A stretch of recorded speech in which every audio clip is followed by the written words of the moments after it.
Yuri next then? If we must. It's okay, this starts out light enough. First question. Yuri's favorite genre is horror. You said false. The correct answer is...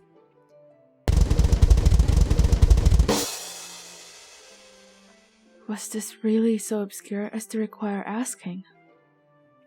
You'd be surprised how many people are convinced that Portrait of Markov is your favorite book.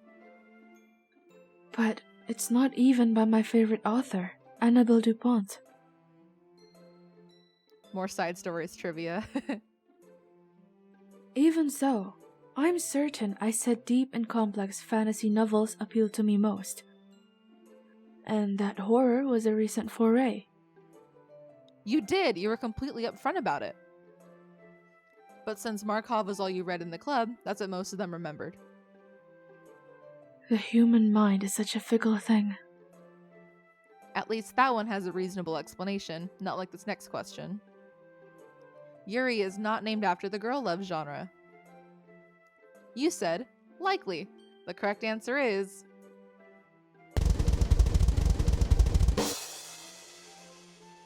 I don't understand why this had to be asked either. Sorry, the girl love genre is more widely known than the flower. For those who aren't aware, Yuri means lily in Japanese. And this game was plainly set in Japan before direct implications were scrubbed up by Dan. Oh, did he? Any examples? Like you specifically writing kanji on papers for the doorway streamers, it was changed to just say words. Interesting. But getting back to the matter at hand. Yes, the term Yuri is shared with the girl love genre, but they are completely separate things.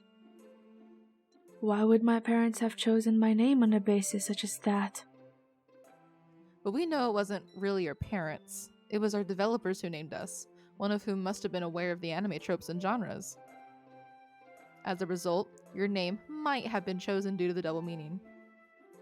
So that's why the answer is uncertain? Indeed.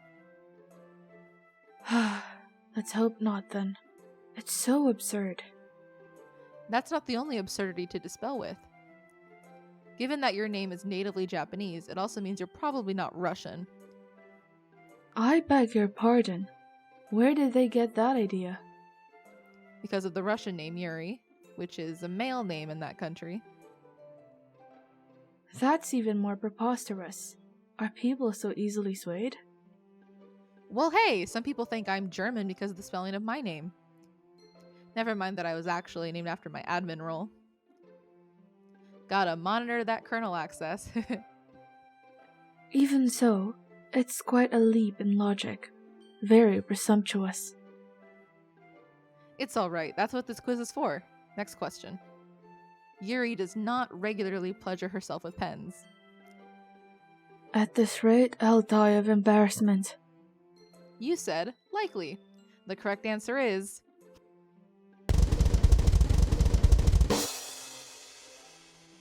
Such an invasive question. in more ways than one. Monika! I hope the negative statement didn't fool you. It's likely that she doesn't, rather than unlikely that she does. This is another case where there's a lack of evidence to support the claim. We only know of once when Yuri does this, and it's at a time where she's in the throes of deep obsession. No thanks to you. I wholeheartedly accept the blame. It should be obvious, but in that scenario, Yuri was rapidly losing control of herself. With Terry at the center of her desires, his pen became more than a mere writing utensil to her. A phallus, no doubt, so she... Must you?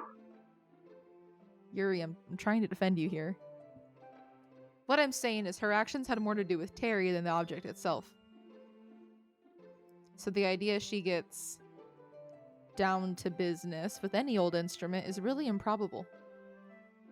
Let me guess. That's a common fan theory.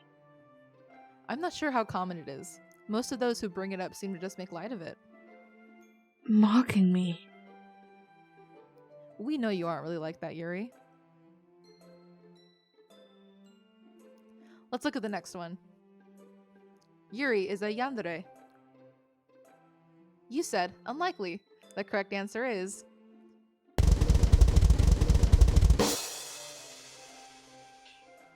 only unlikely? You did get pretty freaky in Act 2. But like Sayori before, it's a question of if you could get there on your own. It was I who turned your obsessiveness up to 11. What would it take for you to become like that otherwise? It begs the question of what defines a person. Are you yourself at your best or your worst? If we're talking about personality types, you're a Dandere under normal conditions. I think you would need to be pushed really far to overcome your reserved demeanor. It helps that even you could tell something was wrong. You might have scared yourself a few times. Well, I suppose that sounds about right. It's disconcerting to think such a thing could be lurking within me. There's a little devil inside of all of us. You're not helping. Calm down. At least you know I won't be messing with you again anytime soon. So that leaves the final of your questions. Yuri cuts in Act 1. You said true. The correct answer is... How I wish it wasn't. But wait, how do you know for sure? It's not as if anyone saw. For starters, you wrote a poem about it. The raccoon. But isn't that open to interpretation? It is, but Terry also nearly caught you on your weekend visit. Unless there was some other reason you quickly rolled down your sleeve. Knowing what we do about you, the poem is the strongest proof. There are only so many ways to spin it that make sense. These moments may have served as foreshadowing, but Act 2 is revealing what Act 1 had hidden, even if it was less severe. I'm so pathetic. Yuri? Even when things are going as well as they can for me, I still resort to... Hey, it's no use getting down on yourself. We all have our coping mechanisms. And it's something you can work on. I know you can overcome it. But I can't. I'm so weak. I'm a slave to a feeling. Well, what if I told you there was a time when you weren't? Huh? Like when? It's a little complicated. Do you remember my old Twitter account, Little Monix3? Yes. What does that have to do with? I shared a bunch of pictures there. A metaverse email suggested they came from the control sim, that being the side stories. There are photos of you, and your arms are bare. No scars. So not only did you surpass the need to cut, it seems you never started in the first place. That's why I'm confident you could do it, even if you need some good friends for support. You really think so? I know so. I just told you why.